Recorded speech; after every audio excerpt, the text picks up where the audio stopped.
Welcome back, everyone. The U.S. government and the state of North Carolina are sparring over transgender rights with dueling lawsuits. The Department of Justice filed a civil rights suit Monday for, quote, state-sponsored discrimination in the state's so-called bathroom law. The law requires transgender people to use public restrooms that match their sex at birth rather than their gender identity. North Carolina is defending the law and suing the Justice Department. Meantime, a number of high-profile entertainers are boycotting the state, including Nick Jonas, who explained why on the talk show Ellen. You know, we are very aware of our strong LGBT community fan base and the support they've given us and the support we want to give them, you know, and this was a time where I feel like we said we have to make a bold statement and put our foot down and stand firm in something we believe in.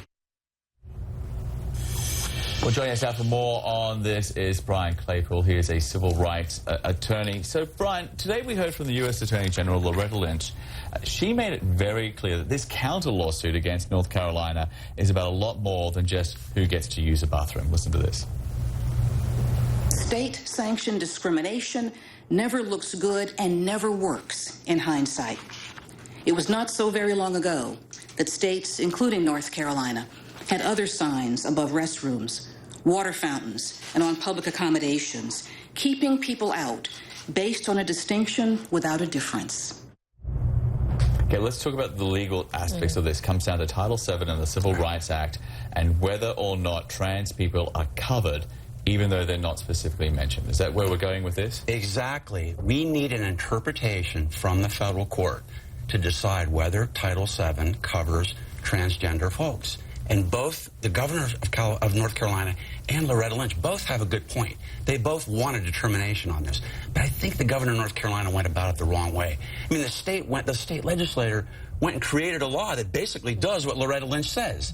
It's discriminating against transgender folks without getting that interpretation. Why would you go down that road? Why would you do something like this, bearing in mind there is that lack of clarification? Are there precedents, legal precedents, that go in favor of North Carolina? Well, North Carolina says they've got a couple cases in their back pocket. Loretta Lynch says she's got a couple cases in her back pocket. And what do you say? And I think that the federal court is eventually going to come down in favor of protecting transgender folks. I think they're going to be protected under Title VII, because if you look at the definition in Title VII, it says you can't discriminate on the basis of sex. And then it defines basis of sex and says, it defines pregnant women, and then it says including but not limited to. Not limited to. Not limited to. Yeah. It leaves an opening. Yeah. Right. And that law was promulgated 50 years ago, Aisha. Laws need to adjust and change as the social climate does. Okay, North Carolina's governor, he's called on Congress to try and clarify the law and Title VII. Listen to this. We believe a court, rather than a federal agency, should tell our state, our nation, and employers across the country what the law requires. And let me say something. Our nation is one nation, especially when it comes to fighting discrimination, which I support wholeheartedly. Ultimately, I think it's time for the U.S. Congress to bring clarity to our national anti-discrimination provisions under Title VII and Title IX.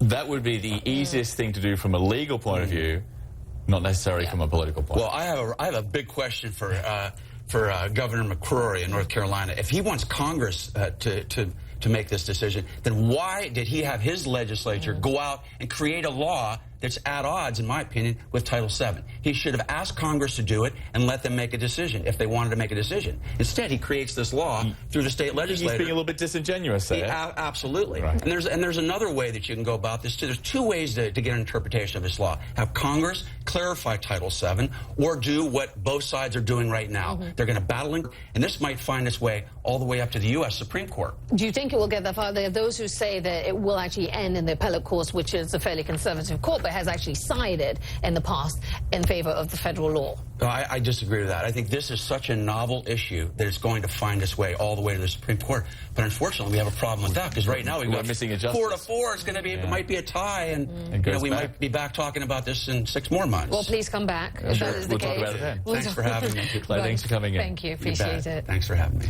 All right.